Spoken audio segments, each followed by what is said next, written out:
Hello, my brother. Welcome to the Great Man Within podcast. Every episode designed to help you discover and live the great man within you. Dominic checking in. I am feeling inspired and grateful for you, because I just found out some really exciting news about the Great Man Within podcast that we did together. Over this past week, the Great Man Within podcast cracked the top 50 in the self-improvement category in the entire United States on Apple Podcasts. We also cracked the top 50 in Canada and in Australia. Gentlemen, this is a huge moment of arrival for this show, for this work. And I'm so deeply grateful for you because what you have told me is that the message that is being shared here, the work that we are doing together, is so valuable to you that you are out spreading this to others, putting it in the hands of other men who need to hear this, who are coming online right now, seeking answers, seeking a deeper sense of purpose and meaning in their lives. And you are the reason why this show is growing, why men are waking up. We're doing this together, right? I know I'm a central part of this. Brian is a central part of this. And you are also the ones who are out there putting this in the hands of others. And you're doing a tremendous service. And you have really touched and moved me, because I want you to know that I've been in this content producing game for 5 years now. And I have never once had anything that I've produced go remotely viral. Nothing, not even mildly viral, nothing. And of course I've had dreams and fantasies about producing that online video or that social media post or that blog that just somehow captures the spirit of the moment, and then it catches fire and it's sent around the world and catapults the work that we're doing and the message to this new level of visibility. That's never happened, not once. And yet here we are. This podcast cracking the top 50 in the United States, in Australia, and in Canada in self-improvement on one of the biggest podcast platforms in the world, Apple Podcasts. That is saying something about the commitment to playing the long game. A great man makes a commitment to the long game. A great man is devoted. A great man can weather the storm and the uncertainty and the setbacks of the present day because he knows that he is committed to something bigger. And there's a deeper sense of knowing that no matter what's happening in the moment, that there's something bigger that he's working towards. I thought about that old parable about the man who came across 3 bricklayers. And he asked the first bricklayer, "What are you doing?" And the first bricklayer says, "I'm laying bricks." He looks at the second bricklayer. He asks that man, he goes, "What are you doing?" He goes, "I'm building a wall." And then he goes to the third bricklayer and he asks him, "What are you doing?" And that third bricklayer says, "I'm building a cathedral." Cathedrals get built brick by brick. And that's the work that we are doing here. Of course, there are going to be some of these accelerating moments, these catalyzing moments. And of course, there are different times in life where maybe something catches fire. You've all heard of the 10-year overnight success, right? Someone that's been toiling around in an obscurity that all of a sudden overnight gets thrust to the forefront of innovation or media because the confluence of events have happened and occurred that way. But what I've experienced from my own personal journey is that it's devotion, it's dedication, it's commitment, it's showing up every single fucking day, even when it's hard, is what brings us to a place like right now. I remember when we first launched this podcast in January of 2019, that I was thrilled the first month that we hit 1,000 downloads in the entire month. And now we're hitting 1,000 downloads a day. Right? That's in 1 year period of time doing the work, right? Showing up every single day. And we've had plateaus. We've had dips in our listenership, but then I just tap in deeper to the work. I tap in deeper to what you're asking for, what you need. And together we're doing this. And every time that there's a a hardship, every time there's a plateau, every time there's a recession in energy, it doesn't mean that there's something wrong. It just means there's time to recommit and double down. And for you, I think this message is so important to hear because we're in a period of time, right, where we may be in something for an extended period where you may not feel the kinds of wins that you're used to. But this is the time to double down on commitment and dedication because a great man knows that there's something bigger, some game he's playing for that's bigger. Lee Brower was one of my mentors for a 6-year period of time in the Strategic Coach program. Lee is featured in the book, The Secret. And he once said to me, he said to our entire class, how can you make meaningful decisions right here in this present moment if you don't know what you stand for in the future? How can you make meaningful decisions in this present moment if you don't know what you stand for in the future? And that really struck a chord with me because at that time, I didn't know what I stood for. Not in the deep future, maybe like a year or two out. I always had a plan for, navigating the corporate environment and what role I wanted next, how much money I wanted to make. But really, what did I stand for as a man? What was the world that I was creating? Who was I going to be a decade from now? Who was I going to be at the end of my life? And of course, I never know exactly who I'm going to be at the end of my life, but like having a standard set for the type of man I want to be, for the type of world I want to create, I never thought bigger than just the next few months or years out. And so it made it difficult in the present moment to weather the storm of something like this. When I didn't have something that I stood for that was greater than just these few months around me, then this would have crippled me. This would have sent me into something of an anxious spiral, of a lack of motivation spiral, or I would have just done anything I could to have buried my head in the sand. I certainly wouldn't be here on a daily basis, sharing the deepest parts of myself with you, watching our listenership grow, watching you share this message to others. Hell no. But because I did the work and I continue to doing the work about envisioning the man that I want to be in the future. That's why Brian and I talk relentlessly about the idea of having a purpose, right? And envisioning out the next year, the next 10 years of your life, writing your own obituary, right? Like thinking bigger than just right now.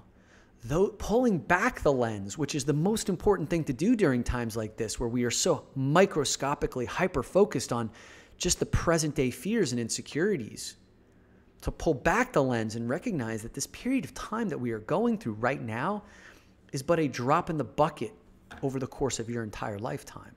A meaningful drop, maybe a glass of water in the entire ocean of your life over the next however many years left. It's a meaningful one, but if we can pull back the lens, then right now seems to make much more sense in the grand scheme of things. So, I start to think about 3 of these things that have helped keep me on the path when times have gotten tough, when I've gotten frustrated about not watching my email list not grow as fast as I would wanted it to when I first started my business. When I was discouraged by my social media posts, not getting as much engagement as others. Not seeing the show right when we launched it take off and catch fire, even though I thought that we had a really important message to share with the world. The things that there's 3 things that I see that have really kept me on the path of devotion, of commitment, to doing this inner work, to staying the course. And I want to share them with you in the event that these 3 things help for you. The first one is going back to the original mentor, Napoleon Hill, which he talks about in Think and Grow Rich. Number 1 is keeping a deep desire and a sense of faith. My desire to discover and live the greatest man inside of me is unrelenting. That fire is burning like deeper and hotter than it ever has before, like the heat from the sun. That desire I stoke the flames of that every single day through my daily practices. And as I've done so, the second part that he talks about bringing anything you want into your life, first step is desire, second step is faith, the belief that it will come. And it's not on a daily, not every single day do I feel that faith as strongly as others, but at a deep sense, it is there. And every day that I show up to do this work, the faith strengthens. Even if on some days it feels like it subsides, it's always there. The second thing is thinking bigger than my feelings. Thinking bigger than my feelings. Because my feelings sometimes of anxiousness or my feelings of compulsive behavior, those feelings can feel so fucking real. But to not be dragged around by the wild horses of my feelings and to think beyond the fear I feel right now. To establish a new mindset, to establish a higher point of position, to think a vision that's bigger than just what's happening around me right now, to pull my feelings up into an elevated state of being, has been a crucial skill that I've learned. And Napoleon Hill talks about that too. One of his first steps that he talks about is that thoughts are things. Look at any tangible thing that is around you right now. Maybe there's a chair that you're sitting in, or you're in a car, or you get this iPod, whatever you're listening to, right? All of those tangible things began as thoughts.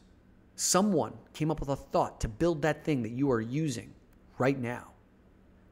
Thoughts are things. So when we think about fearful things, anxious things, those thoughts eventually manifest into physical discomfort.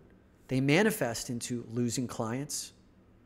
Right? And it's not to say that we shouldn't feel those feelings. By all means, feel those feelings. Go back into some of the podcasts that I shared last week about developing a board of directors for your emotions and being the chairman. I am all for feeling feelings and emotions. But when I recognize that I'm being hijacked by a feeling or an emotion that is no longer productive, I have to think bigger than that and pull myself out of it. And this is something quite prevalent over this past week, because there are 3 people in my life who I consider important people of my life who are dealing with addiction. Someone's dealing with repairing a meaningful relationship, a romantic relationship. And there's someone in my life who's dealing with PTSD and ADHD and overcoming an addiction to Adderall. And all 3 of those people have expressed this particular week that their feelings of slipping back into old behaviors have overwhelmed how they feel right now. Even though they've made extraordinary progress from where they started, but right now they're feeling like they're in a tailspin. And my advice to each of them is to think bigger than you're feeling right now. Do not let the feelings override you and override what you know to be true at a deeper level, which is you fucking got this. If you stay on this path, you will not be beaten.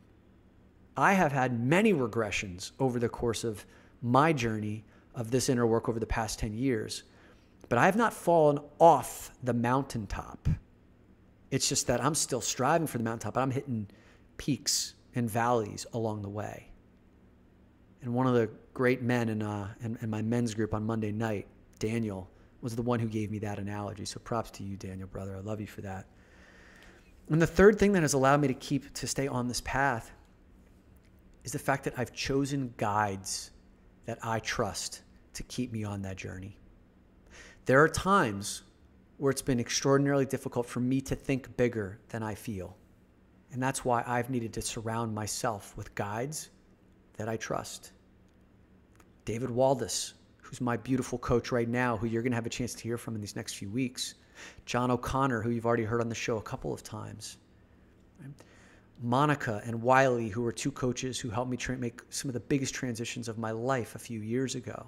Lisa O'Neill, who's a mentor of mine for the past 3 years. There are men in the good man in the Mankind Project, men in my mastermind who serve as anchors, the Great Man Mastermind who serve as anchors, who have been guides that I've trusted. My parents, my best friends, the men in my men's group.